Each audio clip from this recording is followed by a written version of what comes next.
આપણને નો લગ્નમાં મજા આવી. જમવામાં તે જો બધા એમ તાણ આવી. ક્યાંયથી રસોઈયા લાયા કોને ખબર. પૈસા સેજ હરખી રીતે વપરાય, હારા રસોઈયા લવાય. અને ઓલું કોણ હતું ઈ વાંદરા જેવું નુકરું સિંધ જ કરતું હતું. એ ફલાણું આમ ને ફલાણું આમ. એટલે અહીં દાડિયા કર્યા છે એમ માયદું સિંધું. હાથ ભાઈબંધના હિસાબે મારે લાગી જાત. અને હાંજે ઓલું કાળા બુસ્કોટ વાળું ભાભાજી હતું એ કોણ હતું?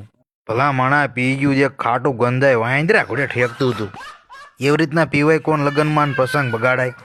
પણ મને એવું લાગે છે કે આવડા હે ને બહાર ગામ જાય ને ત્યાં ઠોકતા હોય પીતા હોય અને ત્યાં પ્રસંગ બગાડતા હોય એટલે એમના પ્રસંગમાં પીવે.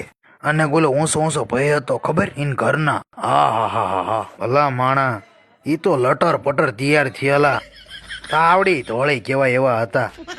અને જાનમાં હા એક ધૂળ ઉડી છે. મારું ગળું હજી હજડ છે. હું જ કઈ એવા ગામમાં પરણાય નહીં, નકરી ધૂળે જ ઉડી. ડીજે માં કઈ ઠેકાણા. એન કરતા મારું હોમ થિયેટર લઈ ગયો ને તોય વધારે વાગે.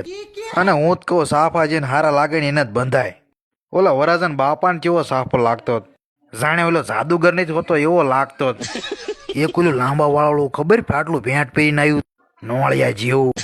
એને જોયો જ તે ચારે બાજુ નાખ્યું ફરકતી તો. શું કામ ફરકતી ખબર હે ને? એ તારો કોઈ ધ્યાનમાં ન હોય ને વાવ ભાંગી નાખે કોક.